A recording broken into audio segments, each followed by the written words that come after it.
André Sauvé et Pierre-Luc Pomerleau présentent tous deux leur spectacle au Théâtre du 8 Terrebonne au cours du mois de mars. On parle souvent de leur succès sur scène, mais rarement du processus d'écriture qui est pourtant la base de l'humour. L'École nationale de l'humour offre même un programme qui se nomme Écriture humoristique et c'est le chemin qu'a décidé de prendre Philippe Côté-Giguère. André Sauvé fait actuellement sa tournée 2015 intitulée Être. Il écrit des textes humoristiques depuis le début des années 2000. Il a débuté sa carrière par hasard lorsqu'il a participé à un concours à la suite d'un défi lancé par un de ses amis. On a tout de suite su reconnaître son immense talent.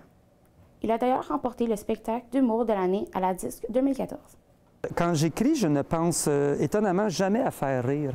Pour moi, c'est de trouver c'est quoi je veux parler, c'est quoi je veux dire. La formule comique, elle vient en le faisant, mais je suis surtout centré à qu'est-ce que je veux dire, qu'est-ce que je ressens, puis comment je vais mettre les mots là-dessus. Mais je pense pas j'écris pas beaucoup de gags. Moi, ça va être souvent comme c'est la situation qui va devenir drôle, ou la mimique, ou la façon de le faire.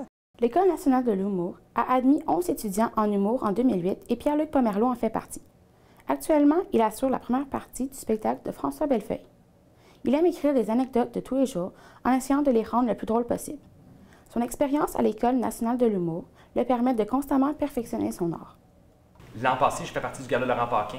Mon numéro, j'ai travaillé pendant un an, je dirais une grosse année. Une grosse année à pouvoir le perfectionner en première partie justement de François Bellefeuille. Je le faisais régulièrement, puis je changeais des petites choses. Je rajoutais un gag, j'enlevais un autre gag. Puis à un moment donné, c'est dans...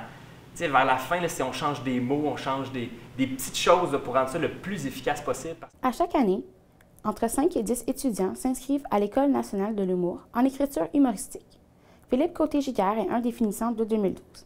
Il met continuellement en pratique ce qu'il a appris lors de ses études.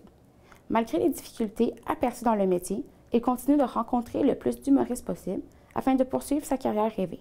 Pour quelqu'un qui voudrait aller en écriture humoristique, l'École nationale d'humour, ça peut être un excellent moyen d'arriver plus vite à son objectif. Pour un auteur qui sortirait de l'école, par exemple, je lui dirais d'essayer de se rendre dans le plus de soirées d'humour possible pour apprendre à connaître des humoristes, voir aussi beaucoup d'humour. Chaque humoriste a sa manière de présenter son contenu. Ils présentent leurs textes humoristiques de différentes manières afin de plaire à leur public. Le processus est long et ardu, mais il en vaut la peine quand ils entendent les rires des personnes dans la salle de spectacle. Ça me prend beaucoup de temps. Écrire, je repasse 100 fois sur les mêmes phrases à trouver la bonne swing, la bonne affaire, mais je passe beaucoup de temps.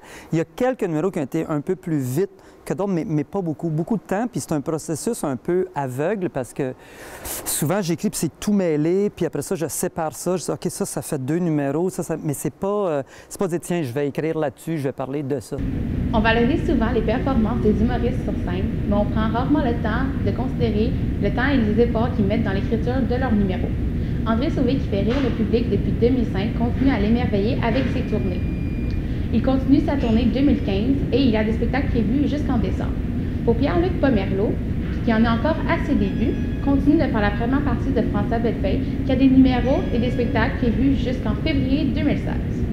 Pour Philippe Côté-Giguère, il continue de mettre en pratique quotidiennement les trucs et astuces qu'il a appris à l'École nationale de l'humour pour réaliser son emploi de rêve. C'était Alexina Fortin pour le Cégep régional de la Naudière à Terrebonne.